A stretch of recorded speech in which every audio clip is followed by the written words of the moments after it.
Hello and welcome to the ATM podcast. I'm your host, Sarah Longer, and I'm joined by a very special guest, Nina Dafe. Nina, so great to have you here in the studio with us today. Thank you for having me. So Nina, before we start, as you know, ATM tradition, a bit of a this or that. So I'm going to ask you a series of questions. And listen.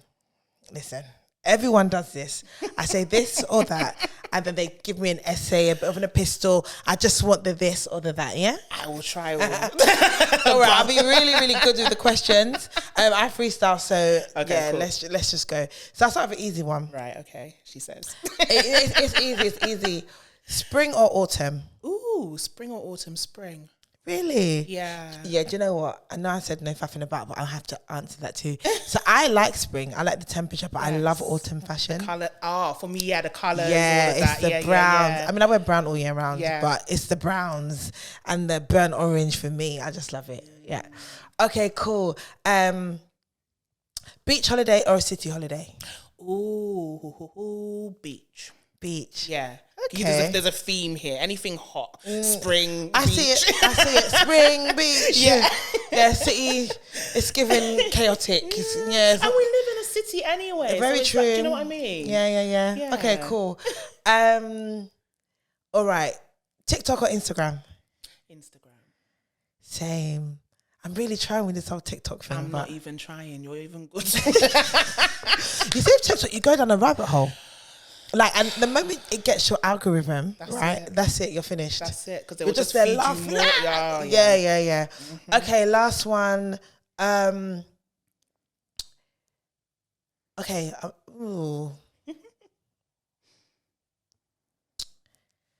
Starters or dessert? Ooh, dessert. Yeah. I'm a dessert more than a starters, I think. Yeah. Okay, I made those questions so easy. They were. Thank you. I normally go deep, but I thought, not every day deep, Sarah. Some days just be easy. Okay, just ask the easy questions. I appreciate it. All right, cool. So Nina, before we go into today's topic, tell us a bit about Nina. Who is Nina? Oh my gosh! See that? Why does that feel like the hard question? It kind of is. I think introducing yourself is always uncomfortable. It is. Yeah. Sometimes I prefer for someone else to give me an introduction, and then I cringe. But then at least I'm not saying it myself. Yeah. So who is Nina? Tell us who is Nina. Okay, so very much so in a nutshell, if we're going the professional sort of route, I basically help women in business to, pitch the media. Love that. Increase visibility, get in front of their ideal clients, hopefully make more money, all of that sort of jazz. You see, that's what, when you said the money thing, that's what my ear was ringing. That's the one that gingered you, in this cost of living, economic of a crisis, that's the one that really got to me. But yeah, okay, cool. And then I guess like on the personal level, I'm a daughter, I'm a sister, I'm a friend, background in speech and language therapy, so yeah. Oh, that's amazing. I didn't know about the speech and language therapy. Yeah. Quite a few people that I mention it here and there, but the typical thing, right? African parents, education. So yeah. Wow, no, that is amazing. That is amazing. All right, so I would call you like a PR expert. I'm allowed to do that, right? Yeah. Okay, cool. So what is PR? Because I think sometimes we have all these acronyms or we hear it and like people low-key don't know what it is. Yeah. And they're too embarrassed to ask, okay, what is PR? Why is this relevant to me? So what is PR? Let's start with there. I love that question because I feel like it's the same as like branding. Yeah. You got all these buzzwords that get thrown around. But PR, like literal sort of dictionary definition, it's literally just the art of building goodwill around a community. So whoever your stakeholders are, your ideal clients, your ideal audience, but, even just sort of general public or that sort of thing. Different modalities of doing it. So obviously being on things like podcasts, social media would be PR, speaking, anything that kind of gets your name and brand out there and builds that sort of know, like, and trust factor.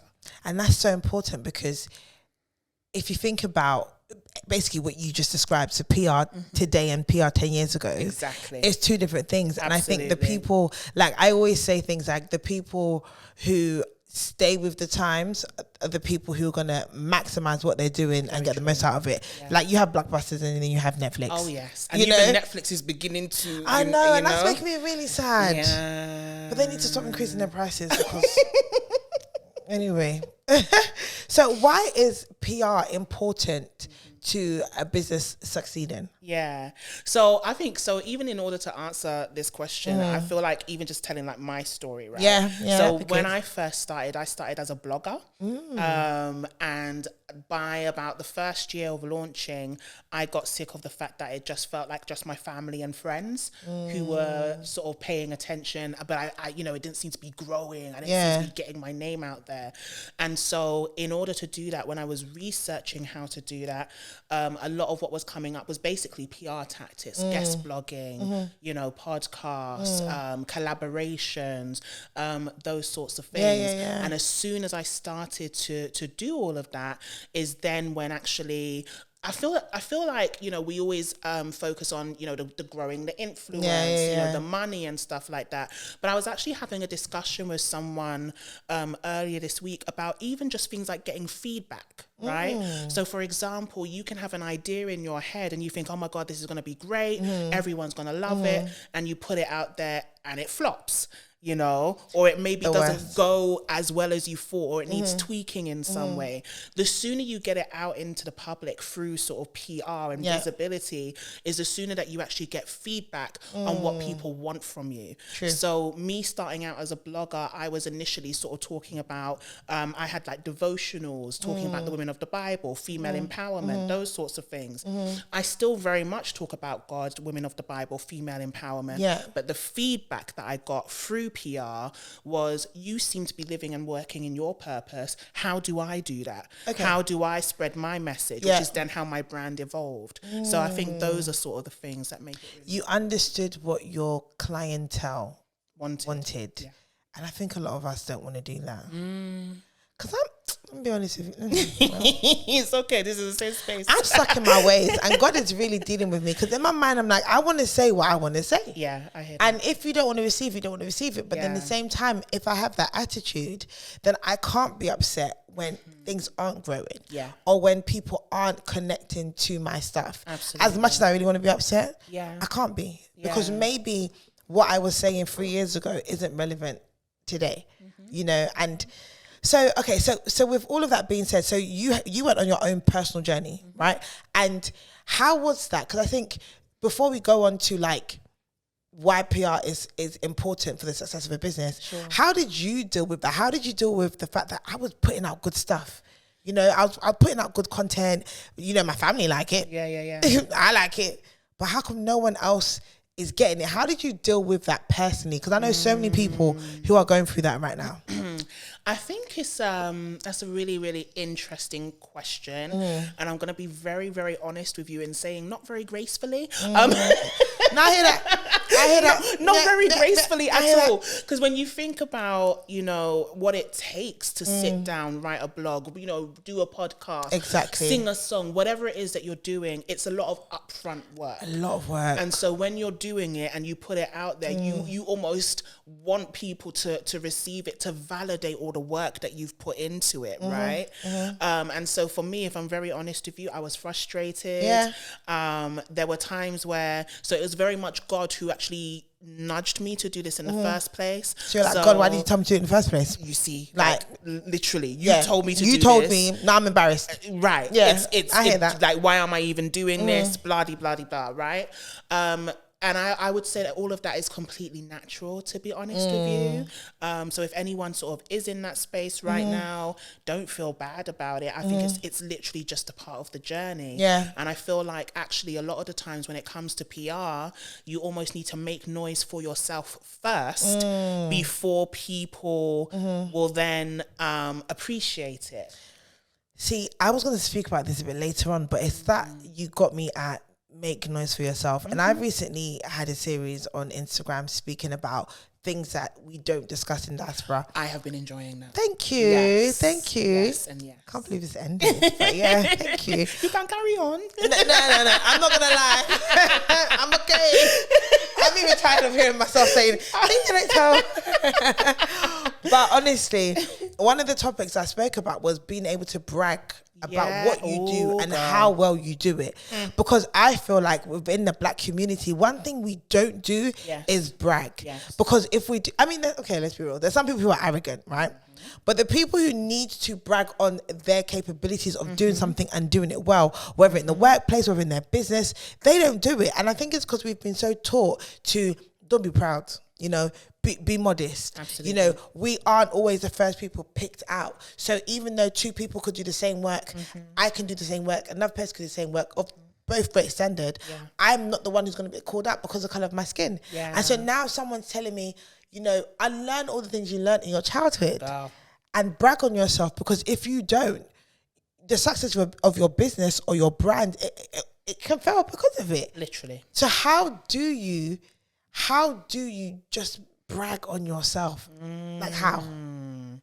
I love this question. I think because exactly what you discussed is also a process that I had to go through. Just even being a Black woman full stop, and then adding also Nigerian culture on top of it, because that's where my parents are from. It's a lot. And then also adding church culture on top of it, because that's also extra lot. You understand? So exactly what you said. You are fed things like, you know, don't let people know what don't let your right hand know what your left hand is doing. Yeah. You know, our parents modeled, you know, we go to Nigeria, we don't even tell people that we're coming, or it's only a few people. Do you know how many times I got in trouble because I mistakenly told someone who's my family? Can you imagine? Oh yeah, auntie, we're traveling next month. Can you imagine? You did what? You did Nah. You understand? You know the worst for me, so I have to say it. You're taking me to someone's house who's clearly your op, yeah? And the reason why I said they're your op is because you said, when you get there, don't eat food, don't drink. So you think this person has the capability but you are bringing me there. But you're bringing me to Why? that. Make it make sense. It doesn't. It really does not. It doesn't make sense. And then even on top of that, like you said, that whole thing of ops, enemies, etc., etc. Okay, there's also that thing of don't brag. Yeah. Because of beliefs of things like the evil eye, or people putting their mouth on you, or they'll go and they'll be doing juju behind. You understand? So all of that then, growing up Black in Nigeria. So all of that then manifests in. So one of the things for me that I realized from reading. I think I remember sharing this with you. Gay Hendricks, The Big Leap. Yes, you did share this with me. Yes. I warn you now, it is one of those books that as you're reading it, you feel like, stop shouting. You know what I mean? It's like, why are you reading me? Like, because he talks about upper limit beliefs, basically. And one of the ones that I really identified with is fear of outshining others. Ooh, child. Okay. Fear of outshining others. And I think especially as African children, that is something that is ingrained in us. Because you don't want to outshine other people because you're afraid of what they might do to you. You're afraid, they might start speaking badly about you, put their mouth on you, sabotage you, So exactly what you said, it is literally a unlearning. So for me, that unlearning has very much looked like a lot of journaling.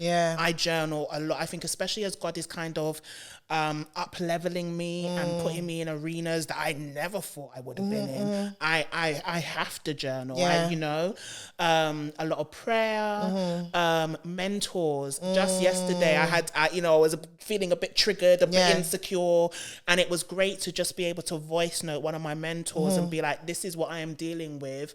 Is this normal? If not, what do I need to do?" Do you understand? Having that soundboard, and those people who have gone before you to be able to sort of guide, direct you, etc., and also just practicing it, just literally those moments where you feel yourself going, I shouldn't share that because it's going to look like I'm, bragging or like I'm, not humble or whatever. That's exactly when you should lean into it. So put it on social media. You feel it, but do it anyway. Share it. And I always say, I mean, from like the whole spiritual point of view, I always say this thing. I say, whatever you share, be prepared to pray about it. But don't say, because you are so afraid that you're not going to share something that God has laid on your heart to share. Because then you're saying that you're more afraid of evil eye than you do your belief in God. That's very true. You know, and there will be things that, you don't say it prematurely. Like when I was doing my book, I knew I couldn't say it until a certain point for many reasons. Yeah. And that's fine. But if I then shied behind that and made that the only reason why, then I wouldn't have sold any copies.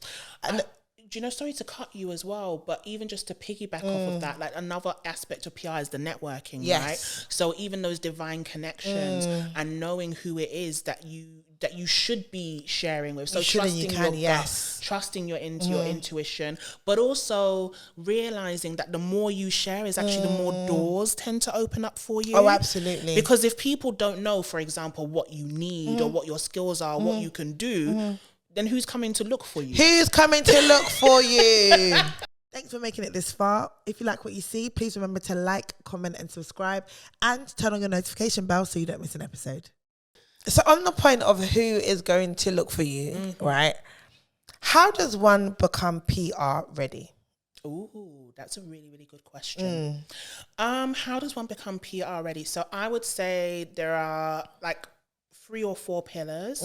So even if you don't have a website, at least making sure you have like even like a one sheet, like a PDF that talks about you, you know, some of the skills, some of your qualifications, some of your experience. I have to admit, I don't have that, you know. Okay.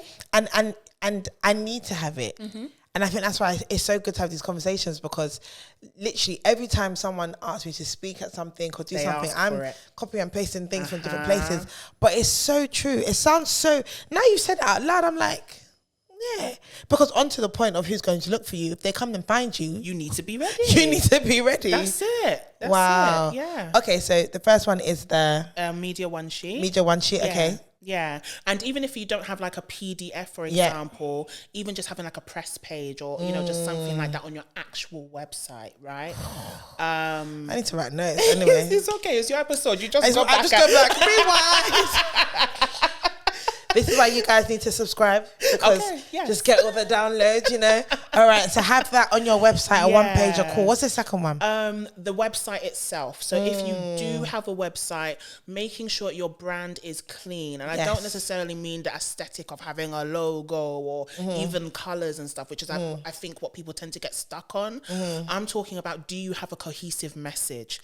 When I go onto your website, what am I seeing? Do you know what am I seeing? Are you also talking about hairdressing and PR and this and that? Do you know what I mean? And yet you're coming to me maybe as a podcaster or as a magazine editor and saying, well, this is my expertise, but that's not reflected on your website.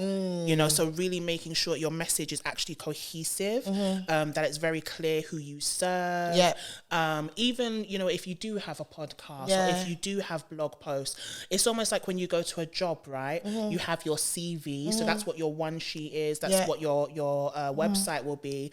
But even just the thing of, they will ask you about your previous experience, and even if you've never been on another platform before, the fact, like I talked about, making noise for yourself, the very fact that you've created content before that they can look at and see, oh yeah, she is a good speaker, or yeah, she actually does write well, cool, this makes sense, right? Makes a lot of sense. So I would say those things from the point of view of attraction, from the point of view of, for example, if you want people, you know, to actually become customers and clients and that sort of thing, even just having something like a email newsletter or a freebie, just that we hear it all the time, you know, for example, with social media, you don't own those platforms. And God forbid they were to go away. What happens? How do you keep on to the people you have? And it's the same, for example, as, you know, even me being on your platform or on another person's, I don't own it. So it's great that they love this episode, but how do they keep in contact with me? So making sure you have those modes of communication open for others, so that not only are you attractive to the host or the influencer, that actually if people come to your website and they want to keep in touch with you, I want to connect with Nina. There we go, absolutely. And they absolutely can. So yeah, I would say those are your 2 oars that you row with, you know? And I think it's really important, because I think we're in a generation now where we're so reliant on social media. And even thinking of me, so when I started blogging first. I mean, Instagram was definitely a thing. I think Instagram became a thing probably like 2011 kind of time. Cause I remember that's around the time when I was at uni. I was posting a lot, and when I started my website, which was about 2013. I would regularly update my website. My website was predominantly my blog, which was fine, but it was my main way to I guess, engage with the people who really took to it. So and I used to do it a lot, but then now because of social media, you kind of get complacent. You get really, really complacent. And I remember actually someone from who's subscribed to my mailing list emailed me and was just like, oh, we haven't heard from him in a long time. And I thought, I forgot this existed. But it's so important because guess what?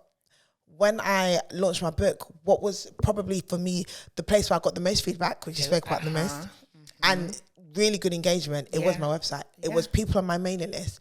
Exactly. And I own that, you know, and, you know, there's been times when, thank God, don't believe in touching wood, but touch something. My Instagram has not been hacked, but I remember one of my good friends when her Instagram was hacked, we were trying to get in contact with some of her people, and she's a service provider and she didn't have their numbers or emails, and they're coming to collect their goods literally, and it's like we're running around trying to find out who knows this person. It's scary. It is. And it's so important that you have all of that information, and I think that one what's called the one sheet. I'm fresh, so I don't know. That one sheet is really, really important. Your website is important. What were the other two? Just making sure, like, if you have like a freebie or like a newsletter for people to sign up with. The other thing that I would also say, like, even piggybacking off your point about like social media and stuff, even for people who kind of hate social media, because I'm gonna be honest, I went through a point at the beginning of the year where I was like, you know, all the algorithm changes, like, I'm done with this. I was and I literally only came back in September, so I had a 9-month hiatus this year, right? Oh, I can't relate. But everything still ticked along fine because I was still doing PR and I was still emailing my email list. So I didn't lose out. And in fact, you know, this is where my nerdy side comes out, so you might have to stop me. But like, the great thing also is, okay, so even things like this, being on your podcast, you know, I then can speak to you, get my name out there, but this is something that can be repurposed then for social media. So you're not having to overthink. You know, it's because I think sometimes, and this is something, the mistake that I made very early on was, oh my gosh, I had one piece of content for the email list, another piece for the blog, and another piece for social media. And you burn out that way. But if you just have, okay, you know, this is what you're going to be posting about. Okay, fine. So you make it social media friendly. You remix it then for your email list and do it for your blog as well. That is such a good point. And I think I was having a conversation with my friend about this, and we were just talking about TikTok before this. And I was like, I don't post on TikTok that much, but I post on Instagram. And she was like, but why didn't you just repurpose your stuff at TikTok and Instagram? I was like, because they're different. And she was like, no. She was like, you can make the Instagram one a bit shorter. You can edit certain clips. You can use the exact same thing, but just make it maybe more TikTok friendly, you know, and in the same way you can make it more friendly for Twitter or whatever platform it is you're using. And I never thought of it that way. And I think a lot of people in our generation, they want to be seen. You have some people who genuinely do want to be seen and they're doing great things, but they overthink the process. They overthink, what do I need to do? How am I going to put it out? What time of day? All of these things. And as much as it matters, I think what matters the most is actually getting your content together and then working out how you're going to put it out there. Absolutely. You know, but sometimes we overthink it so much that we end up sitting on content. The other fear also is, if I've already put this on Instagram, if people are following me, then they're going to get bored because they've already seen it there, and now I'm posting it here. I feel that sometimes, The thing about it is, okay, so if I'm obsessed, for example, with a certain movie, okay, perfect example, House of the Dragons, right? I'm a Game of Thrones fan, and I just loved House of Dragons. Okay, so here we go. I won't talk about the series, but in terms of my process, I would literally watch on a Monday morning, and then I would watch the comedic reviews and other pieces of content. So you're in there. And do you understand? Because that's what, but if people are obsessed with your brand and they enjoy you, they will do the same thing. That's such a good point, and I never thought of it like that. But that is such a good and valid point. Maybe I'll change. I think you should. Smart. Nina, the PR expert, said I should change. I'm going to change.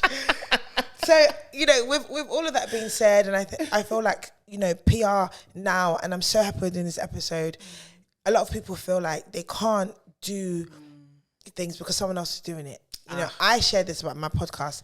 If you look at in my notes section, I had the idea for the podcast in 2016 when I launched a particular series on my blog. I had the idea in 2016. I got the name at the end of 2017. Wow. I launched in 2021. Yay. And the reason why is because I was like, oh, everyone's doing it. Everyone's got a podcast. Who cares? Like, it's okay. I don't have to do it. But it was just there. It was literally like here, like you have to. It was like, had me in a chokehold. And I remember someone said to me, you released your podcast at the oddest time. I literally released it at the end of the year because I was like, I remember. I can't go into 2022 without this podcast. Because it's literally been something that has been on my mind and on my heart to do since 2016. But because of the fear of everybody is doing it, I didn't do it. So I guess the question I ask for you is that how do you overcome this self-limiting belief that we begin to limit ourselves and think we can't? That's one question. And I guess the second part is, you know, how do we overcome the fear of, oh, everyone's doing it, so there's no room for me? Okay, so how do we overcome the fear of feeling that you can't do it? Yes. And then how do you overcome the fear of, okay, even if I can, everybody else is doing it as well? Okay, cool. Yeah. So overcoming the fear of I can't, that's a really interesting. So was it this week? I think it was this week. I put a post out because I was talking to, like, you know, a lot of my clients, a lot of the women that I work with, and confidence was coming up a lot. Yeah. This lack of confidence thing. And what I was basically saying to them, and what I ended up writing on social media as well, is confidence is something that is cultivated through practice. So we often think, okay, I will sit down and I will wait to be confident and then I will do it. Yeah. But that's putting the cart before the horse. You understand? So for example, a baby learning to walk. Yeah. They stand up, they're unsteady, they fall down however many times, but they keep on going until they can stand first. They have to stand and do it first. Yeah. You understand? That's a word. So the whole answer to that goes back to that quote, doesn't it? The man who thinks that they can and the one that thinks that they can't, they're both correct, right? But if you feel like you can't, but you want to, then it's the first step is actually taking the first step. Absolutely. And then continuing every single day to do it. There's something that Albert Einstein said, and he said that the only person who doesn't make a mistake is the person who never starts in the first place. And it's so true. And I remember hearing that and I thought, wow.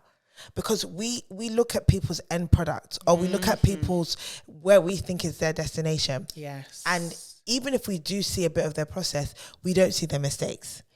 Because we don't frequently share our mistakes. And I don't think you have to. Yeah. I like to, just to kind of be too. Yeah, just so you know, I'm a real human being. Absolutely. You know, and I don't think you have to. But the truth of the matter is, everyone makes mistakes. Absolutely. You know?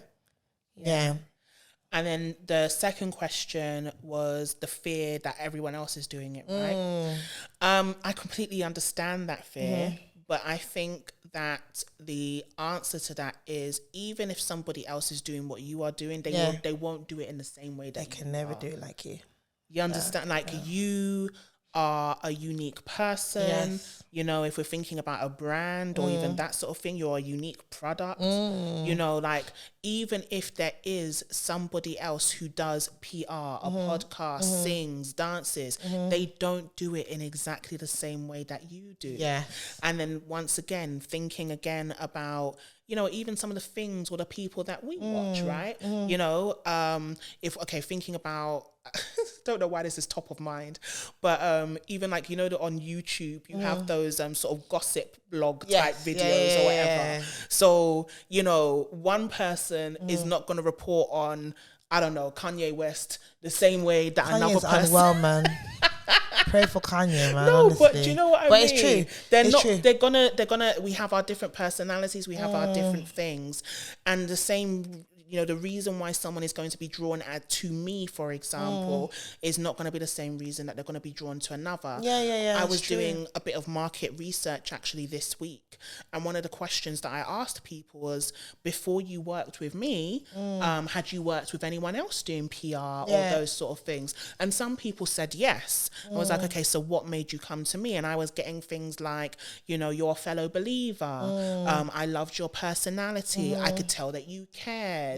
You know, blah blah blah. But all of that comes across first of all because I'm out there, and second of all because I'm giving people that feel of me, and I think that's really important. It was your USP. It was your unique selling point, you know. And I think even on that point as well of like everyone is doing it, I always say this. I say, Sarah, you're not the same as everyone, right?